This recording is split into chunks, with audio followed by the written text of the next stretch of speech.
गंगा दशहरे का मतलब जानते हो आप? केवल गंगा जी का नाम ले लेने से, एक लोटा जल शंकर भगवान को आज समर्पित कर देने से, या गंगा जल का एक जरा सा छींटा शरीर पर पड़ जाने से 10 पापों से मुक्ति मिल जाती है। दशहरा का मतलब है 10 पाप से मुक्त हो।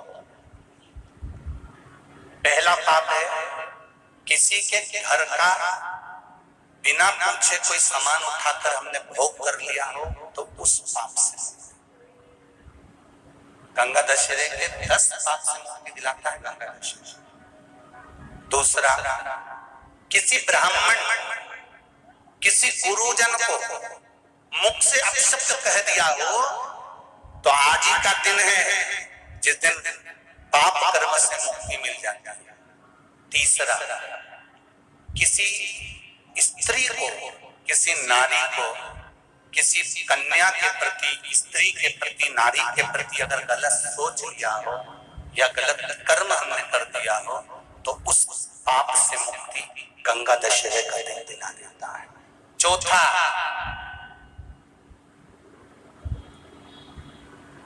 रजो धर्म धारण करने वाली नारी, रजस्वला स्त्री के हाथ का बना हुआ अगर हमने भोजन ग्रहण कर लिया है, तो आज गंगा दशहरे का दिन ही ऐसा रहता है जिस दिन उस पाप से हमें मुक्ति मिलती है।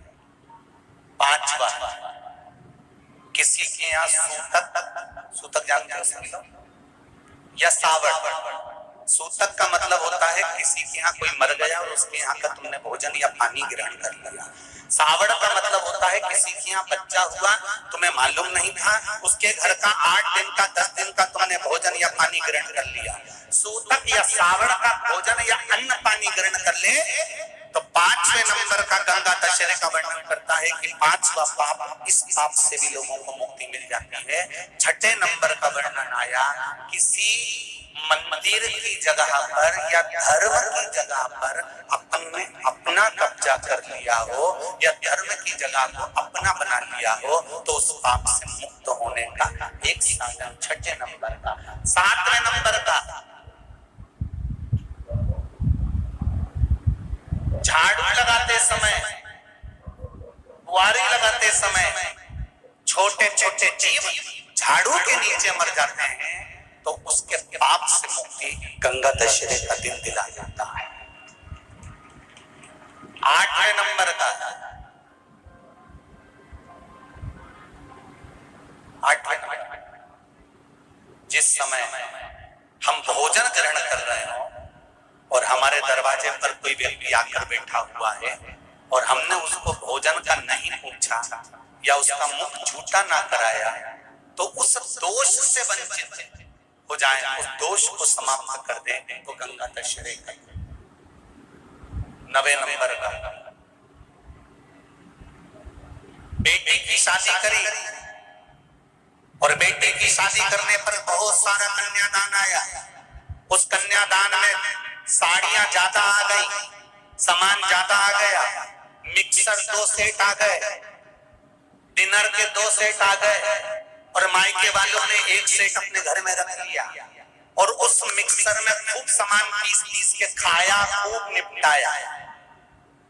बेटी के कन्यादान का सामान घर में रखकर उसका भोग करने पर जो पाप लगता है, 9वें नंबर का कहता है गंगा दशहरे का दिन उस पाप को धो देता।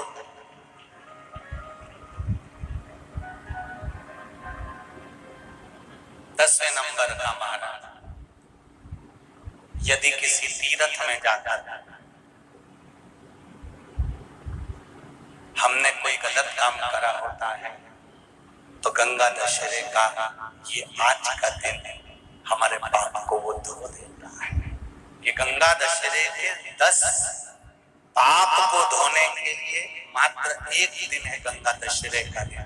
आज के दिन जो शिव जी को जल चढ़ाता है, शंकर भगवान कहते हैं भले उसने उसमें गंगा जल डाला नहीं डाला, पर मेरे ऊपर जब जल चढ़ाता है, शिव जी कह देते हैं आज के चढ़े हुए जल को मैं गंगा जल बना देता हूं।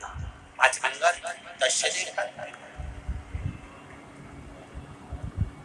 खूब भजन करो, दान करो, सत्कर्म करो, नाम जाप करो, नाम स्मरण करो। और शिव मंदिर में चढ़े हुए जल का थोड़ा सा सिंचन जरूर करो।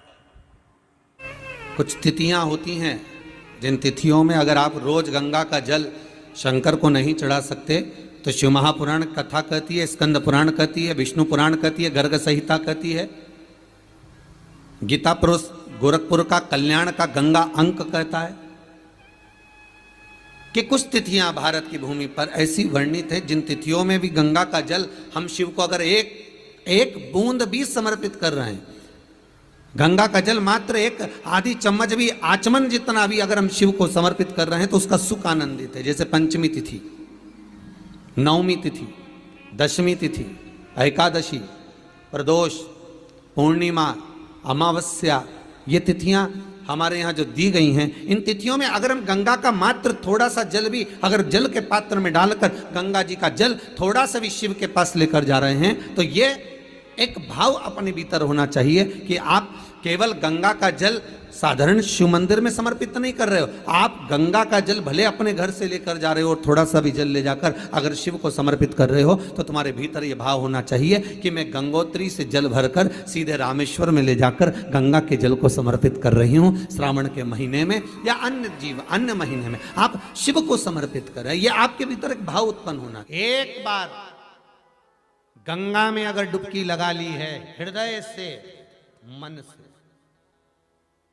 एक बार अगर गंगा में डुबकी लगा ली है मन से, हृदय से, चित्त से, तो कहते हैं जब तक व्यक्ति के प्राण छूटते हैं तब तक वो गंगा का जल उसके शरीर से लगा ही रहता है, वो अंतिम बिंदु तक लगा रहता है। मरने के बाद घर के लोग लोटा में भर के ले जाएं,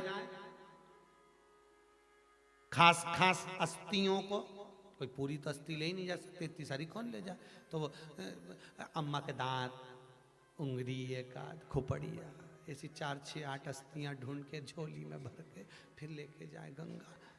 उससे अच्छा है पूरी अस्थि ले जाओ, पूरी ये शरीर संपूर्ण जीते जी गंगा का स्नान हो जाए। बहुत ध्यान देना आप लोग, किसी भी नदी में स्नान करने जाओ, तीज त्योहार पर, अमावस्या, पूर्णिमा आदि जो भी उत्सव मनाने के लिए आप किसी नदी के घाट पर जाते हो, किसी तालाब के घाट पर जाते हो, किसी कुंड के, किसी सरोवर के घाट पर जाते हो, और यदि आप स्नान कर रहे हो किसी पवित्र नदी में तो वहां की बालू रेत उठाकर शंकर भगवान के शिवलिंग बनाकर जो पूजन करता है, मात्र 5 बार उसी नदी का जल शंकर को समर्पित कर कर, भले दिया नहीं है, अगरबत्ती नहीं है, जल चढ़ाकर जो शिवलिंग को विसर्जन कर देता है, उसके पूर्वजों को पिंड की भी जरूरत नहीं पड़ती, वो तर जाता। उसके पूर्वजों को पिंड भाग की भी जरूरत नहीं पड़ती, उसकी तृप्ति स्वतः ही हो जाती है। हमारी यमुना, सरयू, क्षिप्रा, मंदाकिनी, नर्मदा, जितनी पवित्र नदी होती है, इन नदियों में आप लोग एक बहुत बड़ी गलती करते हो कि दोने में दिया लेते हो और दोने में दिया लेकर उसको रखकर और आप नदी में दिया जलाकर बहा देते हो। शिव महापुराण की कथा इसकी महत्वता नहीं कहती। शिव पुराण कहती है गंगा माँ है, नर्मदा माँ है, क्षिप्रा माँ है, सरयू माँ है। तुम्हारी सास कहीं बैठी हो, एक काम करना, जैसे तुम गंगा जी में दिया रख देती हो पानी में, सरयू जी में दिया रख देती हो पानी में, उसी तरह सास के सिर पे दिया जला के धर दो। बोलो, धर सकते हो? जब धीरे धीरे दिए में आग लगेगी, दिया जलते जलते दोने में आग लगेगी, दोना जलेगा और तुम्हारी सास का फिर सिर जलना प्रारंभ होगा। अच्छा लगेगा? नहीं।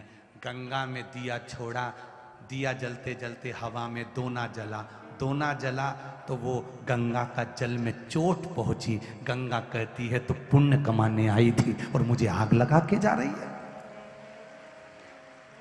पवित्र नदी को शुद्ध रखिए, उसमें पवित्रता का विशेष ध्यान रखिए। यहां तक शिव महापुराण की कथा कहती है, अपने स्नान के कपड़े भी अगर तुम घाट पर किसी के कहने पर छोड़ कर आ रहे हो, कई लोग, कोई कह देता है तुम्हारे ऊपर ये रोग लग गया, तुम्हारे ऊपर ये बीमारी हो गई, नदी पे नहाने जाना, अपने कपड़े छोड़कर आ जाना।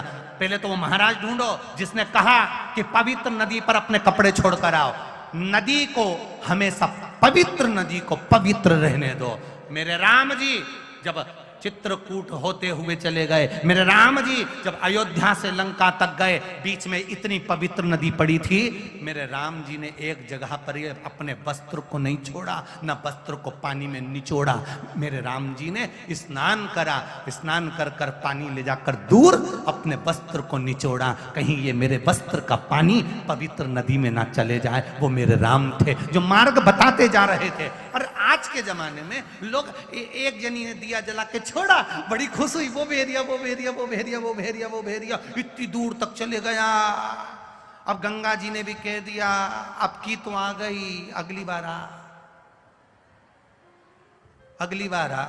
इतनी प्लानिंग करिए, हरिद्वार जाऊंगी, हरिद्वार जाऊंगी, हरिद्वार जाऊंगी, हर बार प्लान बनाती थी, बद्रीनाथ जाऊंगी, केदारनाथ जाऊंगी, हर बार प्लान बनाती थी, अब की बार जाऊंगी, अब की बार जाऊंगी। भगवान घर में ऐसी बांधा ला के रख देता कि तुम्हें हरिद्वार तक बुलाता ही नहीं। अब सोचती मैं बस एक ही बार होके आई, फिर तो मेरा जाना ही नहीं हुआ। कभी तुमने गंगा जी से पूछा कि बार बार जाना क्यों नहीं हो रहा? गंगा जी खुद नहीं बुला रही, आग लगा के चली जाएगी। गंगा जी खुद नहीं बुला। पवित्रता का ध्यान रखिए, हम उसकी शुद्धता का ध्यान रखिए। हमने गंगा, यमुना, सरयू, सरस्वती, क्षिप्रा आदि को कैसे कैसे पवित्र रखना। आप में से कितने लोग हैं जो नर्मदा नहाए? आप में से कितने लोग हैं जो गंगा नहाए? आप में से कितने लोग हैं सरयू नहाए? कहीं ना कहीं किसी पवित्र नदी में आप लोगों ने स्नान जरूर करा होगा। बोलो करा कि नहीं करा? जितने लोग कथा सुन रहे हैं उनने भी करा होगा, जितने फेसबुक यूट्यूब पर सुन रहे हैं उनने भी करा होगा। किसी ना किसी पवित्र नदी में आपने, हमने, सबने स्नान करा होगा। अब स्नान तो हम कर लिए, उस गंगा नदी में हम नहाए, तो गंगा नदी में हमने स्नान करा और स्नान कर कर बाहर निकले तो हमको 1.25 लाख बार स्नान का पुण्य मिल जाए। उसके लिए क्या करना पड़ेगा?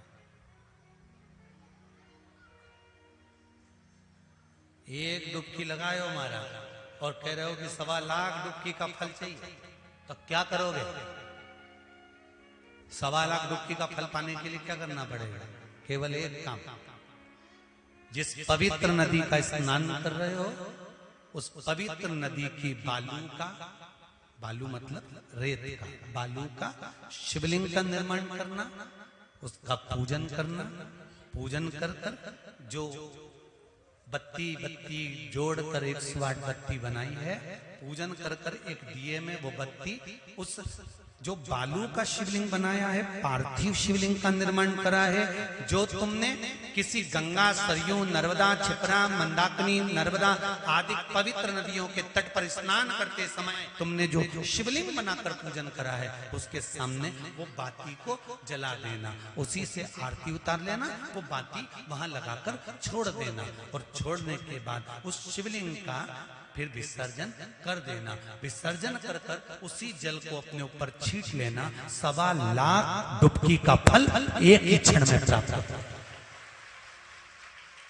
इसको लक्षेश्वर महादेव कहते हैं।